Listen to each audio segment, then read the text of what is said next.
Yang pertama, kita akan membahas mengenai pemanfaatan flora di Indonesia sebagai sumber daya alam.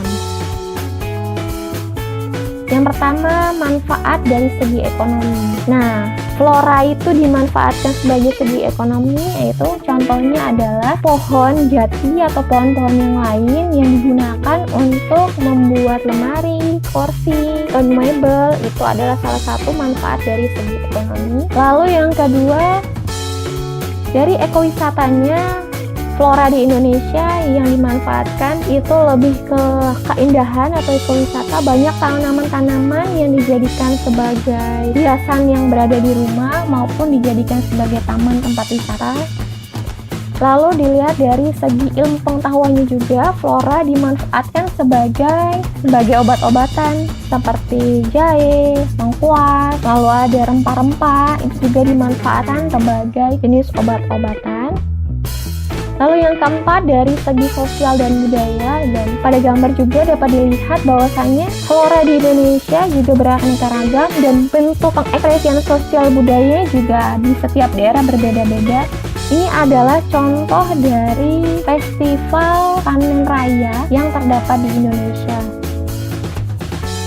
Kemudian manfaat dari segi ekologi, ya tentu saja flora itu sangat bermanfaat bagi alam itu sendiri, yaitu salah satunya sebagai paru-paru dunia. Lalu kita akan membahas mengenai manfaat fauna. Tadi kita sudah membahas manfaat floranya, kita sekarang akan membahas mengenai manfaat fauna di Indonesia. Yang pertama,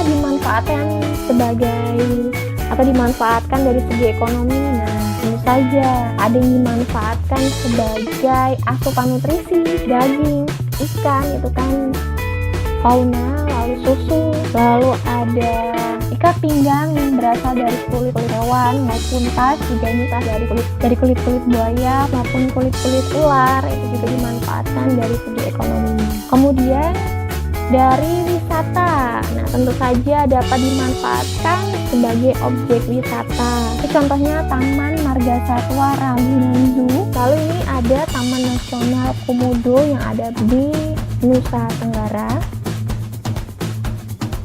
Lalu dimanfaatkan sebagai ilmu pengetahuan. Nah, contohnya tikus. Nah, tikus ini biasa digunakan sebagai objek percobaan ya, karena memiliki gen yang hampir mirip dengan manusia, jadi dimanfaatkan sebagai objek penelitian. Lalu juga ada madu yang dimanfaatkan sebagai obat-obatan dan untuk menjaga daya tahan tubuh. Dari segi sosial dan budaya, nah contohnya kuda dimanfaatkan di beberapa daerah sebagai lomba pacuan kuda dalam bentuk kebudayaan. Lalu ada kerbau juga yang dimanfaatkan untuk membajak sawah, itu gunanya untuk membantu meringankan pekerjaan manusia.